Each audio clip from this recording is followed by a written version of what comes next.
Hello everybody and welcome back to a brand new episode of the NASCAR Heat 5 Career Mode. I hope you're all having a great day. Today we have some racing in both the Xfinity Series as well as the Cup Series, both at Kansas Speedway. But first, we have some breaking news. Richard Petty Motorsports announces this week that Xfinity Series rookie Max Gutierrez will replace the retiring Aric Almirola next season. As you guys know, Almirola just recently announced he will be retiring at the end of this season. Gutierrez showed promise in the Truck Series but is still winless in his first Xfinity season, but RPM is confident in his abilities and feels he is the right choice for RPM. So it'll be interesting to see how that works out with him behind the wheel of the 43 car. Cannot wait to see how he does next season, which will be his rookie season in the NASCAR Heat 5 Cup Series career mode now, as well as you guys know our final season of the career mode in general before the next NASCAR game releases. So now we come through though into the Xfinity Series here from Kansas Speedway as usual with Paul Menard behind the wheel, and he actually had a pretty solid qualifying effort, setting us up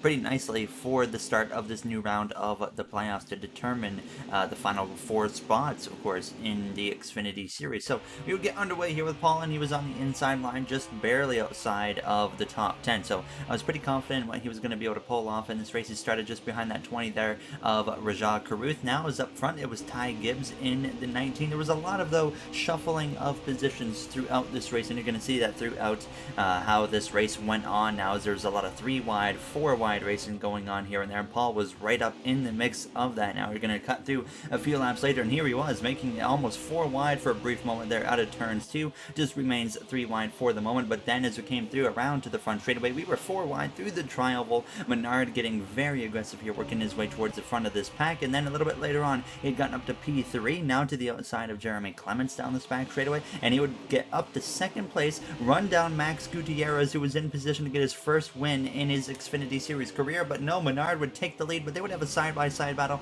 right down to the last lap. Now on this final lap, down the back straightaway, side-by-side, Menard and Gutierrez as we went down into turns 3, though Menard actually makes a bit of a mistake. He's going to go way up the track into the outside wall, and that takes his chance of winning away out of turns 4. Max Gutierrez wins his first Xfinity Series race, and Menard ends up drifting all the way down back behind Kevin Magnussen to P5 as the race comes to a close. But Gutierrez, as we just announced him going to Richard Petty Motorsports, and he had not even picked up a win in the Xfinity Series yet, that was mentioned. Well, he changes that immediately after that announcement as he picks up his first win in the Xfinity Series. So a nice statement there from Gutierrez now as you saw the rest of the finishing order. And now, of course, we're going to get a look at what the playoff grid looks like and see what kind of effect that had. So instead of Menard winning his way into the next round, well, unfortunately, he is now going to have to just remain 3 points above the cut line. Bradinger in really good shape, 27 points above now as we come through into the Cup Series here. We got the Dr. Pepper paint scheme back on the car for us here for this weekend in the Cup Series. Now the goal was a 31.158 here in qualifying. We come into this round of the playoffs 21 points above the cut line, which has been very consistent throughout the playoffs. We've been going into like each round like 21 points above each time because we've been able to get a win in each round as well. So hopefully we can do that again. Now Kansas we're probably not going to be able to win at, but we set a strong qualifying effort with the 31.021 and qualified P13 for the Digital Ally 400 here at Kansas Speedway. So I was pretty satisfied with that qualifying effort. Now as you're going to see the rest of the order on your screen, Tyler Reddick, Denny Hamlin, P1 and P2, Chase Elliott rounding out the top 5, and rounding out the top 10 you got Kyle Busch. To round out the top 20 you got Christopher Bell, and then we got some playoff guys down towards the bottom, Keselowski down there, as well as Matt DiBenedetto, all in the 30s. Alright boys, it's been an interesting playoff coming off of a win there at Talladega. I don't see why we can't have a nice strong top 10 run today and hopefully just minimize the damage of potentially losing points, and hopefully if all goes right we'll gain some points. So let's go have a good one.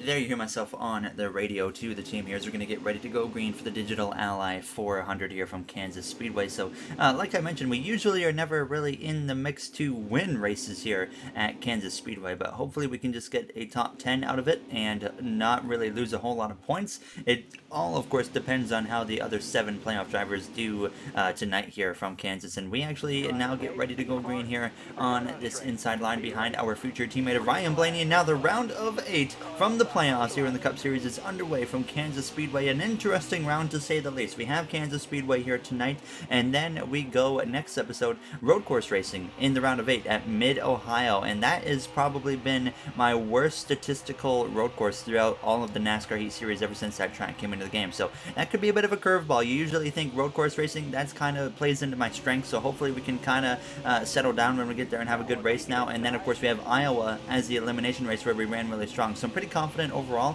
for this round, and honestly think we might be able to make it into the Final Four now as we're going 4 wide down the front straightaway. Bubba Wallace, myself, Ryan Preece, Kyle Busch there on the outside. Bubba Wallace just got eliminated from the playoffs last episode at Talladega. 1 win on the season for him at Texas Motor Speedway earlier now, just before the playoffs actually, that came to him. So now as we come through though out of turn, so you can just see this outside line. As you guys know, I always like to jump up to the top lane here at Kansas, and we were making it work very quickly here as Aric Almirola was planting his car on the bottom. You could definitely tell he was off the pace. So as we come through out of turn 4, passing Harrison Burton, shockingly he did not make it into this round of the playoffs. The regular season champion, you expect him to at least get to the round of 8 and likely make it to the Final Four. Didn't even make it to the round of 8, so that really honestly makes it a lot easier for us as well to get into that Final Four as well. So now out of turns 2, we would get past that 43 of Almirola, and then after that we kind of flatlined. So we're running P4, and then Bubba Wallace actually ran me down a few laps later now on lap 4, and he was so fast. You can see right into turns 1, he clears me down the straightaway. No draft for him, he just downright just drove on by me. So then now on lap 7, I could tell we were not as fast as I originally thought, because now as we are now put under pressure from the McLaren of Erik Jones up ahead, Bubba Wallace, who had climbed his way up to second place, blows an engine into turns 1. What looks like could be the fastest car on the day here already is going to potentially be out of this race now as we come through out of turns 2. We're back up into P4. There's trouble behind us. Bubba's in the way on the bottom line, and everybody's going all over the place. The caution's actually going to come out here from Kansas Speedway, and here's the shocking thing. Bubba Wallace is actually still in this race. He came into the pit lane and they threw a new engine in the car, and he is back out here on the track. So he's going to have a shot to once again move his way back throughout the field here as we are back underway with now just 9 laps to go in this first and opening stage. And not a great launch for myself here on the outside line. We get cleared by Tyler Reddick already there as we were starting side by side with him here as we go down into turns 1. So the 11 of Hamlin looking pretty good. As you guys know, Denny Hamlin in his final season of his Cup Series career now under attack from that 42 of Reddick, who looks like he's got some good speed here today as well now as we go down this back straightaway side by side with our Hendrick Motorsports teammates of Kyle Larson. Now, as you guys know as well, Hendrick Motorsports next season in the career mode rebrands to Jeff Gordon Hendrick Motorsports, or Gordon Hendrick Motorsports, with Jeff Gordon taking over a large chunk of pretty much full ownership of the team as Hendrick steps down. So now as we come through to 8 laps to go, we are falling way down the order, down to P9 as the number 48 goes by. The McLarens are starting to put some pressure on us. McLaren's getting stronger and stronger leading into next season. Erik Jones would pass me now for P9. So we dropped down to that 10th spot. Harrison Burton trying to put some pressure on us as well, and I was just struggling really hard. I just couldn't downright do anything here on this outside. And you see me get sideways right there, and then now on lap 14, we get passed by Brandon Jones, another playoff contender here as we go down into turns 1. So we were starting to really struggle now, down to outside of stage points. Now in P13, trying to hold off Sam Mayer as he's now putting pressure on us as William Byron has now gotten to the lead in front of us. So Tyler Reddick is going to go around, and actually now right in my line, we're going to come crashing into the side of him. A huge incident now as Chase Elliott piles in. He goes airborne through turns 1 and 2. The caution comes out, a huge crash. Now as 8 of Zane Smith got a big piece of it as well. Caution is out. Fortunately, our AI took control before I slammed into Reddick. Otherwise, I think we would have DNF'd from the race. But you see me making some big adjustments on the pit lane, and you're wondering, maybe, how did I manage to get involved in this? This is my POV right here. I couldn't decide. I thought Reddick was going to spin down the track, and obviously you can see he did not spin down the track. So I ended up just trying to get on the brakes, and it led into a huge accident here from Kansas. Very, very fortunate that we ended up having that caution coming out and the AI taking over before I hit him, because that would have been the end of our race for sure now. And that's another thing that would lead to this issue, because now the car would not take off after the restart because we were a part of that caution just slamming into cars. So now our chances of stage points get completely wiped. And by the way, a quick little addition, I would love that in the next NASCAR game, if we could at least maybe just have longer time that we have control over the car when a caution comes out, so we can actually try to avoid that crash instead of the AI doing it, or just downright give us manual driving the whole time would be really cool. So we should pay the price if we get in a crash after the caution comes out and whatnot here. As we come through out of turns 4 though, making this outside line work again, but we're already coming to the final lap of stage 1, and guess who's out in front? Bubba Wallace. Everybody pitted there except for the 23 of Bubba Wallace in that DoorDash Toyota Camry for 2311 Racing. So it looks like as he comes through out of turns 2, he's in position to win this second stage as William Byron in that Earnhardt Johnson Racing car in that number 88 Liberty University Camaro tries to make a move, but we clear Chase Elliott, who as well seems to be off the pace today as we go through 3 and 4. Both of the Hendrick cars remaining in the playoffs seem to be a little bit off the pace between myself and Elliott, but now out of turns 4, we're also going to get the 43 of Almirola, but no top 10 here in stage 1 as Bubba Wallace wins the first stage as we have to settle for the 17th position. And you saw me make some adjustments there under that last pit stop because I felt like we need to do a lot of work. The car was starting to free up, so I decide now as we come into the pit lane once more to make a couple more adjustments on the car, and it was very little. There was just really the wedge going up from 50.3 to 50.4.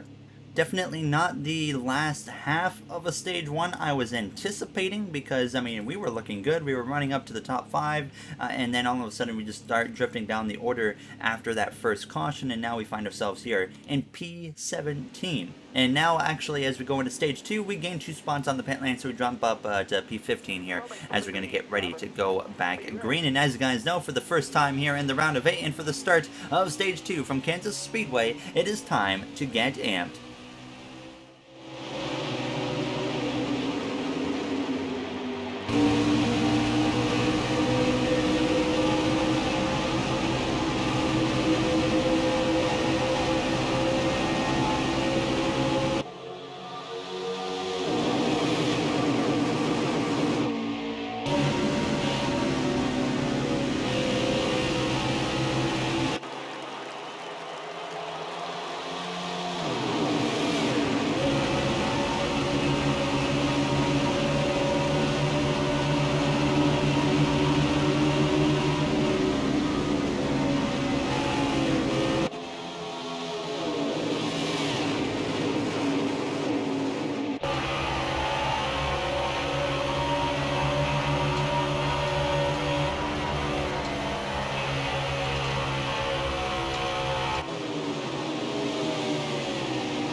There you have the AMP segment here from Kansas Speedway to start the first couple laps of this second stage. Kyle Busch in command right now, looking for his 4th Cup Series championship in his NASCAR Cup Series career now, but we only gained 2 spots there since the restart. We went from P15 to P13, and we are really struggling right now. We just cannot make anything happen. So as we come through turns 3 and 4, I was up here with Kyle Larson. Now I slice to the inside of him, now on the exit of the 4th turn, as we're going to try and at least gain 1 more spot, move up into P12, but we were just off the pace right here in Kansas Speedway now, as I just didn't quite get it now as we went down into turns 1. We cleared Larson, but then a few moments later on lap 5, he was actually able to get back past me as Bubba Wallace was once again back out in front. So I decided to get in behind Larson and try to push him and see if we could kind of tandem draft, but he would actually pull away from me, so that wouldn't quite work out. And now on lap 7, we were just continuously falling down the order. We got passed by Tyler Reddick in the 42, who had that big incident with myself, Elliott, Zane Smith, and others earlier, and then Ryan Priest drives by me on the front straightaway now on lap 9, so we dropped down to P15, and that wasn't it. We were now as well under attack from the number 21 of Anthony Alfredo now on the 9th lap here of the second stage, and then I would try to push him as well. Just nothing was working here. Even the adjustments in the car I was making just didn't seem to be working for myself here. Now as we come through to lap 10, Harrison Burton as well trying to put some pressure on me. We're about to drop down to 17th place here from Kansas Speedway, but the caution comes out. It's for the 96 of Brandon Jones, who was spinning through the infield, and he is going to be out here from Kansas Speedway, a playoff contender. The dream story for that team of Gaunt Brothers Racing and might come to an end here in this round of the playoffs, as they are now out of this race now, as they have just shocked everybody by getting this far in the playoffs, first of all, but now that might come to an end, as they are on the pit lane and out for the races. We lose 2 spots on the pit lane, and the reason we lost 2 spots was because 2 cars stayed out here. So that's going to give us an opportunity as we restart here in P17,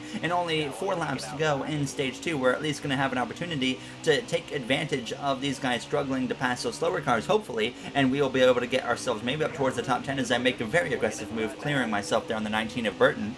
Now up the inside goes that 29 of Cole Custer here, as though we come through at a turn 2. We're going to get right to the back of Tyler Reddick, but unfortunately he kind of closed the door on me, gave me no opportunity right there to jump up to the top, and then he's going to kind of cover me off in turns 3 and 4 as well. So okay, I'm going to go right down to the middle lane here, make it 3 wide, but then I see the lane I'm choosing is not the lane that's moving, so now we're going to really have to check up. I got right into the back there of that 99 of Sam Mayer. Now as we go down into turns 1, going to jump back up to that top behind Tyler Reddick, and seeing just really nowhere is going other than the inside line, so I'm going to try and make it 4 wide potentially here if I have the opportunity. Fortunately, didn't have to go 4 wide, so we get in still behind that 42 past Noah Gregson, who stayed out now, and then as we came through to 2 laps to go on the stage, now to the outside of the 78, and then we start overheating the engine. I did add some more grill tape under that last pit stop, and we're now paying the price for that because now the engine is overheating. We're going to have to come into the pit lane at the end of stage 2 and make sure we go back on that grill tape adjustment. Now as we look to the inside of Brad Keselowski here as we exit turns 4, and now as we clear the 5 of Larson, we drop down to the inside. Do not want to be on this inside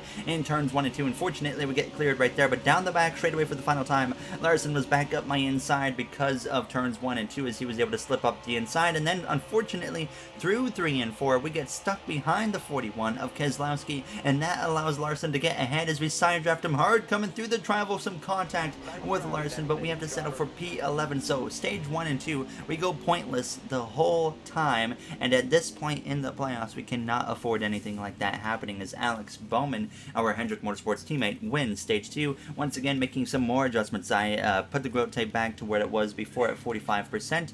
You saw me make some tire pressure adjustments to the left side of the car, and then we earlier made some tire pressure adjustments to the right side tires, so hopefully this will help us a little bit. I just wasn't feeling the most confident with the car here. We do gain 1 spot, overtaking Kyle Larson, moving up into P10. One of the few times I'm happy where we actually get moved to the outside line here now as we get back underway here from Kansas Motor Speedway. And that brings up another idea, is in the next NASCAR game I would hope that the choose cone rule actually is a thing, because obviously that's a big part of NASCAR nowadays. So hopefully that's the thing that we can actually choose our line, because you're going to see me choosing the outside just about every restart I think, unless it's just no chance you're making the outside line work here as we come through out of turns 2 down the back straight away 3 wide with Tyler Reddick as well as the number 5 of Kyle Larson. Alex Bowman having a good run here today, but he now moves all the way up to the top and leaves the door wide open for both William Byron and Bubba Wallace to slip up his inside here as we exit turns 4, and now back into the top 10 as we come through to complete this first and opening lap of this third and final stage. And if it stays green the whole time, we will have to make a pit stop under green flag conditions, of course, but if it's the first 2 stages are anything to go by, it's probably not going green to the end of this race, because we've had quite a few incidents already here in Kansas now as we go down this back straight away, just about clearing the 5 of Larson into turns 3, running in that 8th position. But once I really got to about P8, the car once again, it just seems to kind of flatline when you get to a certain point, and I was feeling that once again here as we do make a rush to the outside of the 41 of Keselowski in that Worth Ford Mustang now for Stuart Haas Racing, but it just did not have the pace that I needed in the car now as William Byron was out in front at this point in time now as we came through out of turns 2. Eric Jones as well in the McLaren was up in the mix, but once again, like I mentioned, it just kind of flatlined here, and then once again we start losing ground. The number 99 of Sam Mayer up the inside here, he would pass me for 9th place. Kyle Busch kind of got stuck behind me for a little bit here now as he would actually continuously run the same line as myself through the corners. You see the actual temperature icon comes up again. That was a bit concerning because we went backwards on the adjustment that we didn't have overheating issues with earlier, so that was a little bit baffling. But Kyle Busch eventually would just pull out to the inside and just blow my doors off. And then on lap 49 though, the caution actually comes out with 19 laps to go, so that kind of helps me a little bit. We're running P10. It's not really that bad of a race for us, but it felt really bad to me. But now, of course, we're going to come into the pit lane, and with 19 laps to go, I can easily see the AI deciding to take just 2 tires, maybe even no tires, but I decide our only shot here is, because we're starting to fall down the order, our only shot is to take 4 tires and hope that it pays off at the end of this race. So I was prepared to give up maybe 10 to 15 positions here on this pit stop. Sure enough, we give up 12. We drop down to 22nd place, which isn't the end of the world. We know we're faster than this part of the field, and hopefully the 4 fresh tire advantage will really pay off here in maybe 10 to 15 laps as we are back underway from Kansas Speedway here for the first race of this round of 8. And you see that outside line, just for some reason when we're up in the top, it really doesn't seem to take off very well down into turns 1 and 2, but obviously it will really help through turns 3 and 4, and as well turns 1 and 2 on that next lap here, as we're going to fight back to the outside of the number 8 of Zane Smith as we go down this back straightaway to the back of the 29. Unfortunately, no chance. Select was outside. We got into the back of him, and as we go down into turn 3, the number 29 of Custer for Harvick Incorporated goes for a big slide there. A tremendous save from the Kevin Harvick Incorporated driver there, as we kind of force our way to the outside of Austin Cindric, another driver just recently eliminated from the playoffs in Talladega. Now on lap 53 through turns 3 and out of turns 4, we're continuing to move our way forwards. We pass Harrison Burton. We get to the outside of Ryan Blaney in the McLaren. We also pass the 4 of Deegan, as well as the 20 of Christopher Bell, and now up into the top 15 we go. But once again, it almost already for some reason seemed like it was starting to flatline, and I was noticing that when I got to these guys right here of Tyler Reddick in the number 42 car for 14th place. Surprised that he's kind of stopped his progress right about here, because he clearly had top 5 speed earlier in this race. Now as Erik Jones continues to lead the way in the McLaren over Alex Bowman, then the caution comes out again with 13 laps to go, and I actually contemplated pitting one more time, but I realized, of course, with everybody staying out, that if we pit this time, we're going to drop down to like 35th or something like that, or 39th even. So Brandon Jones still the only DNF at this point, but then after that caution came out, he would no longer be the only DNF here from Kansas Speedway, as the 47 of Ross Chastain would now join him in the garage as we are back underway, and it is only 9 laps to go here in Kansas Speedway, and it's been a rough race for us here in Kansas. A performance like this in real life, in the round of 8, you're going to be losing crazy amounts of points, but in NASCAR Heat 5, it actually really doesn't seem to be hurting us, because we have other playoff contenders right now having worse races than us. Of course, Brandon Jones, Chase Elliott, as well as Matt DiBenedetto. That's 3 playoff drivers right there having worse races than us. So honestly, we might be running 15th, 14th or so. We might still gain points above the cut line here as we exit turns 4 up the inside of Tyler Reddick, now 3 wide in the middle. I was just trying to really force anything I could at this point to try and get myself up towards that top 10, but nothing seemed to be working here now, as the tire advantage had already seemed to have been eliminated from myself here in this number 24 Dr. Pepper Chevrolet. So now we get cleared again by the 42, the 2 of Priest up my inside, and unfortunately all these guys would clear us and we would drop back down to P15, and we're losing ground again. Zero pressure from behind, so I wasn't concerned about maybe losing 15th place. It was just holding on to that 15th spot here in the final laps of this race. Not much we can do. Hamlin was out front in the closing laps here in Kansas Speedway, trying to win his way into the Final Four in his final season of his Cup Series career. But then with 2 laps to go, Bubba Wallace would fight his way to the lead, but then there was trouble up ahead for a playoff driver of Brad Keselowski for Stuart Haas Racing. His right front tire blows, and the caution comes out, and with 2 laps to go, we are going to be forced into overtime. Bubba Wallace looking for a 2nd win of the season and 2nd career win for that 2311 Racing team, and another playoff driver has issues. So that's 4 playoff drivers now who have had rough days, and that's going to just play in perfectly for us here in our chances of making it into this Final Four after a rough race in Kansas Speedway. Now as the green flag is back out now as we get back underway. 2 laps to go here in Kansas. At least just hold on to P14 or top 15 at this point was the goal. I was aware that there was all of those playoff drivers who have had much worse days than myself, so I really wasn't too concerned at this point with running P14. I'll tell you what, in stage 1 and 2 I was very concerned, but at this point not really anymore, so I'm going to give Kyle Larson a big push down this back straightaway towards turns 3. Bubba Wallace leads the way through 3 and 4. He's opening up a gap already here as he looks to get his 2nd win. It's going to be 1 week too late to get that 2nd win on the season, because what if Bubba Wallace pointed his way into the round of 8. Well, now as he leads the way to the white flag, he would be looking at a Final Four position here as we go down into turns 1 and 2 for the final time in Kansas Speedway. But obviously, it's not going to happen in terms of getting into that Final Four for Bubba Wallace. But he has no pressure going down the back straightaway for the final time as the number 19 of Harrison Burton nearly able to get up by inside as we go down into turns 3 and 4 for the final time. It was not the race we were looking for, a part of a big crash early, and just struggled all day long. But out of turns 4, Bubba Wallace wins in Kansas Speedway. We come through to finish just barely in front of that 19 of Harrison Burton and have to settle for the 14th finishing position here from Kansas Speedway in the Digital Ally 400.